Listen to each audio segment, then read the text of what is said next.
Now to some developing news we're following tonight. An Ellington man accused of trying to take a 12-year-old girl to a sex dungeon in his business is now facing more charges. Channel 3's Roger Susannin is joining us live. He's in Vernon right now to explain why neighbors are actually pretty happy to hear about these new charges and counts. Roger? You know, Mark, today Simon HESSLER was arrested at Rockville Superior Court, about 3 miles from this office building in Vernon, where he allegedly operated a sex dungeon. And the people who live in this area hope the new charges ensure he never returns to this quiet section of Vernon.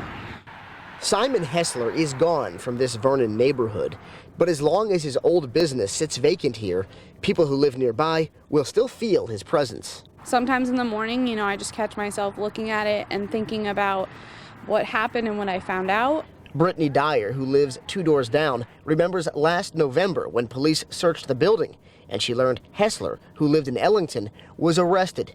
Investigators say he transformed the business into a sex dungeon and tried to take someone he thought was a 12-year-old girl inside.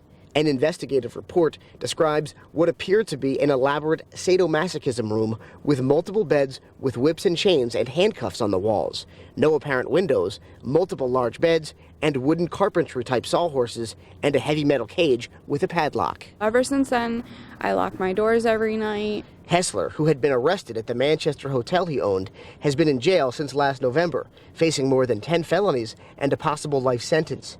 And today, after an investigation by the Connecticut State Police Computer Crimes Unit, he faces additional charges. It brings me right back to those feelings of just uneasiness, worrying. State police did not offer details, but say HESSLER's new charges include 4 counts of 4th-degree sexual assault and 4 counts of risk of injury to a minor.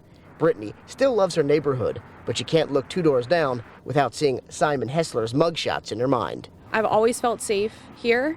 And then you hear something like that, and you're like, well, maybe I'm not so safe.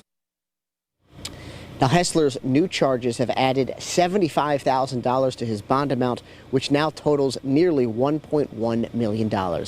Reporting live tonight in Vernon, I'm Roger Susannin, Channel 3 Eyewitness News.